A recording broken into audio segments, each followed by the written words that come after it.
ശരിയാണ് ബെൻസൺ പറയുന്ന പോലെ ട്രോളായിട്ടൊക്കെ ആളുകൾ ഇതിനെ തമാശ പറഞ്ഞ് മറികടക്കാനൊക്കെ ശ്രമിക്കുകയാണ്. പക്ഷേ ദൈനംദിന ജീവിതത്തെ വലിയ ബുദ്ധിമുട്ടിലാക്കുന്ന നിലയിലേക്കാണ് ഇന്ധന വില വർധന, ഇങ്ങനെ ആവർത്തിക്കുന്ന ഇന്ധന വില വർധന പൗരരെ കൊണ്ടുപോകുന്നത്. കൊച്ചിയിൽ നിന്ന് അബ്ദുൾ റഹീം നമ്മോടൊപ്പം ചേരാണ്. അബ്ദുൾ റഹീം, അവിടെയും സ്വാഭാവികമായിട്ട് ഇതൊക്കെ തന്നെയായിരിക്കുമല്ലോ പ്രതികരണം, അല്ലേ?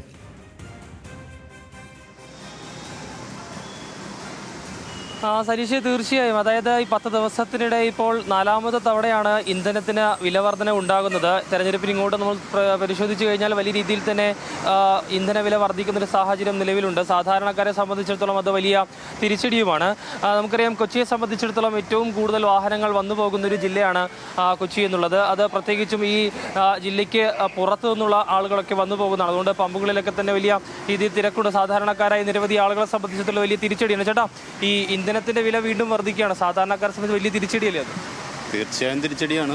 പിന്നെ ഒരു അഡ്ജസ്റ്റ്മെന്റിൽ അങ്ങനെ പോകണം. ഒരു ദിവസം എത്ര രൂപയ്ക്ക് പെട്രോൾ അടിക്കാറുണ്ട്? അങ്ങനെ ഇല്ല, നമ്മുടെ ആവശ്യം പോലെയാണ് അടിക്കണത്. ഡെയിലി ഓട്ടോ ഉള്ളതാണോ വാഹനത്തിൽ?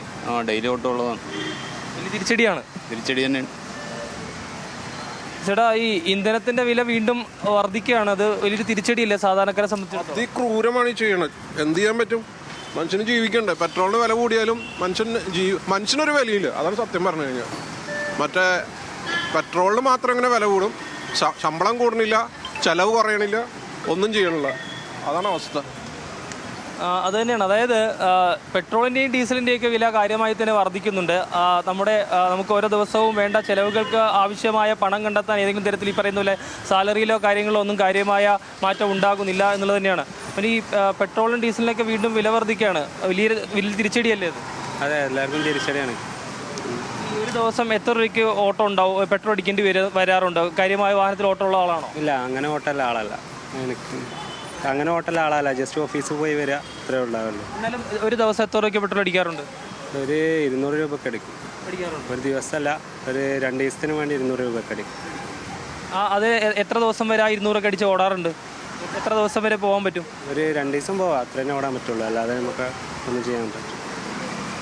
അത് തന്നെയാണ് സനീഷ്. സാധാരണക്കാരെയൊക്കെ സംബന്ധിച്ചിടത്തോളം വലിയ തിരിച്ചടിയാണ്. ഇനിയിപ്പോൾ ദൈനംദിന ജീവിതത്തിൽ വലിയ ഈ പറയുന്നത് പോലെ തന്നെ പെട്രോളിൻ്റെയും ഡീസലിൻ്റെയും വില വർദ്ധിക്കുന്നു. തങ്ങളുടെ കയ്യിലുള്ള പൈസ പെട്രോളും ഡീസലിനും വേണ്ടി അടിക്കാൻ ചിലവാക്കുന്നു. പക്ഷേ അതിൽ മറ്റുള്ള കാര്യങ്ങളിൽ, അതായത് ഈ വരവ് കൂടുന്നില്ല, ചിലവ് കൂടുന്നു എന്നുള്ളത് തന്നെയാണ് ആളുകളുടെയൊക്കെ പ്രതികരണം. ഏതായാലും ആ രീതിയിൽ തന്നെ വലിയ ബുദ്ധിമുട്ടിലാണെന്നുള്ളതാണ് കൊച്ചിയിലെ ജനങ്ങൾ ഉൾപ്പെടെ പറയുന്നത്. ഏതായാലും വലിയ തിരിച്ചടിയാണ് ജനങ്ങൾ നേരിടുന്നത്. ശരി. നന്ദി റഹീം. വിവരങ്ങൾക്ക് വയനാട് നിന്ന് ലിൻഡോ തോമസ് കൂടെ ചേരുന്നു. വയനാട് ലിൻഡോ, ദൂരത്തിലേക്കൊക്കെ യാത്ര ചെയ്യേണ്ടുന്ന സാധാരണക്കാരുടെ എണ്ണം കൂടുതലുള്ള സ്ഥലമാണ് വയനാട് ജില്ല. പരസ്പരം കണക്ട് ചെയ്യുന്നതിന് നല്ല ദൂരത്തിലാണ്. സാധാരണക്കാർക്ക് അല്ലെങ്കിൽ ഓട്ടോ പോലുള്ള കാര്യങ്ങളെല്ലാം ഓടിച്ചു പോകുന്ന ആളുകൾക്ക് പോലും വലിയ പ്രയാസം ഉണ്ടാകുന്നതാണ്. എന്താണ് വയനാട്ടിലെ ഒരു പ്രതികരണം? സനീഷ്, ഈ എല്ലായിടത്തെയും എന്ന പോലെ തന്നെ ഈ വയനാട്ടിലെ ജനങ്ങളും ഈ തുടർച്ചയായിട്ടുള്ള ഇന്ധനവില വർധനവയിൽ വലിയ ആശങ്കയാണ് രേഖപ്പെടുത്തുന്നത്. നിലവിൽ പെട്രോളിന് വയനാട്ടിൽ 116 രൂപ 87 പൈസയും ഡീസലിന് 103 രൂപ 61 പൈസയുമാണ് ഇപ്പോഴത്തെ വില. ഈ ഏറ്റവും അവസാനത്തെ വർധനവിന് ശേഷമുള്ള വിലയാണിത്. നിലവിൽ ഈ വയനാടിനെ സംബന്ധിച്ചിടത്തോളം സാധാരണ ഗ്രാമീണ മേഖലയിൽ അടക്കമുള്ള ജനങ്ങളെ നിരന്തരമായിട്ടുള്ള ഈ 10 ദിവസം കൊണ്ട് 4 തവണ വർദ്ധിപ്പിച്ചു. ഈ 4 തവണയുള്ള വർദ്ധിപ്പിക്കലും വലിയ രീതിയിൽ ആശങ്കപ്പെടുത്തുന്നുണ്ട്. അവരുടെ ദൈനംദിന ജീവിതത്തെ വലിയ രീതിയിൽ ബാധിക്കുന്ന തരത്തിലേക്ക് ഈ വില വർധന വരുന്നു. സാമ്പത്തികമായിട്ടുള്ള അല്ലെങ്കിൽ ഒരു കൃത്യമായൊരു ബഡ്ജറ്റിലൊക്കെ പോകുന്ന കുടുംബങ്ങൾക്ക് ഈ വില വർധന വലിയ രീതിയിൽ ബാധിക്കുന്നുണ്ട്. ഒപ്പം വയനാടിനെ സംബന്ധിച്ചിടത്തോളം ഇതൊരു കാർഷിക മേഖല കൂടിയാണ്. കാർഷിക മേഖലയെ സംബന്ധിച്ചിടത്തോളം ഈ പുതിയ കാലത്ത് കാർഷിക ഉപകരണങ്ങൾക്ക് പോലും ഈ പെട്രോൾ ഡീസൽ ഉപയോഗിച്ചിട്ട് അല്ലെങ്കിൽ നെൽക്കൊയ്ത്തടക്കമുള്ള കാര്യങ്ങളൊക്കെ ചെയ്യുന്നത് ഇത്തരം യന്ത്രങ്ങൾ ഉപയോഗിച്ചാണ്. ഇതിനൊക്കെ ഈ പെട്രോൾ ഡീസൽ ഒക്കെ ആവശ്യമായിട്ടുണ്ട്. അതിനെയൊക്കെ വലിയ പ്രതിസന്ധിയിലാക്കി ആക്കുന്ന തരത്തിലുള്ള ഒരു വില വർധനവാണ് ഉണ്ടായിട്ടുള്ളത്. നമുക്കിവിടുത്തെ ആളുകളോട് തന്നെ ഈ കാര്യങ്ങളെക്കുറിച്ച് ചോദിക്കാം. ചേട്ടാ, പെട്രോൾ ഡീസൽ വില ഇന്നും ഉയർന്നിരിക്കുകയാണ്. എന്താണ് അതിനെക്കുറിച്ച്? ഇതിപ്പോൾ കേന്ദ്ര ഗവൺമെൻറ് ജനങ്ങളെ വല്ലാതെ പറ്റിക്കുകയാണ്. ഇലക്ഷൻ വരെ പിടിച്ചു നിർത്തിയിട്ട് ഇപ്പോൾ ഒറ്റ ആഴ്ച കൊണ്ട് 10 രൂപയാണ് വർദ്ധിപ്പിച്ചിരിക്കുന്നത്. ഇതിപ്പോൾ CJP വന്നിരിക്കുന്നത് പോലെയല്ല. ഇത് സമസ്ത മേഖലയിലെ ജനങ്ങൾ ഒന്നടങ്കം ഗവൺമെൻറ്റിനെതിരെ വലിയ പ്രക്ഷോഭം സംഘടിപ്പിക്കും. യാതൊരു തർക്കവുമില്ല. കാരണം ഇത് ആസൂത്രിതമായ കൊള്ളയാണ്. ഇപ്പോൾ തീർച്ചയായിട്ടും രണ്ട് സർക്കാരുകളും എടുക്കുന്ന നികുതി പിൻവലിക്കാം. ജനങ്ങളോട് പ്രതിബദ്ധതയുള്ള സർക്കാരാണെങ്കിൽ തീർച്ചയായിട്ടും എന്ത് ചെയ്യാൻ പറ്റും? അവർക്ക് നികുതി പിൻവലിക്കാൻ പറ്റും.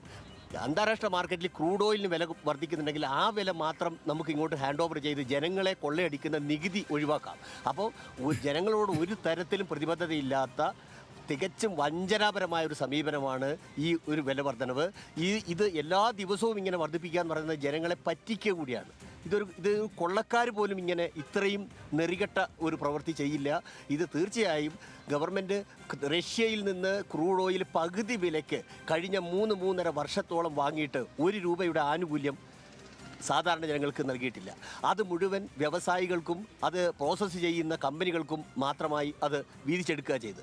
അങ്ങനെ വരുമ്പോൾ വില കൂടുമ്പോൾ അതിൻ്റെ ഭാരവും നികുതി ഭാരവും ജനങ്ങളുടെ മേലേക്ക് കൈമാറിക്കഴിഞ്ഞാൽ തീർച്ചയായും കോക്രോച്ച് ജനതാ പാർട്ടിയെ പോലെ സമസ്ത മേഖലയിലുള്ള ജനങ്ങൾ ഒന്നടങ്കം തെരുവിലിറങ്ങി മഹാപ്രക്ഷോഭത്തിന് കാരണമാകുന്നുള്ളതാണ് പറയാനുള്ളത്. ഞങ്ങൾക്ക് ആർക്കും ജീവിക്കാൻ കഴിയാത്തൊരവസ്ഥയാണ്. ഈ കേന്ദ്ര സർക്കാർ ശരി, നന്ദി ലിൻഡോ. വിവരങ്ങൾക്ക് അദ്ദേഹം ഡ്രൈവർ ആള് പറഞ്ഞതുപോലെ അങ്ങേയറ്റം വലിയ വഞ്ചനയാണ് ജനങ്ങൾക്ക് മേലെ കേന്ദ്ര സർക്കാർ കൊണ്ടുവരുന്നതെന്ന അഭിപ്രായത്തിലാണ് മുൻതൂക്കം ഉള്ളത്.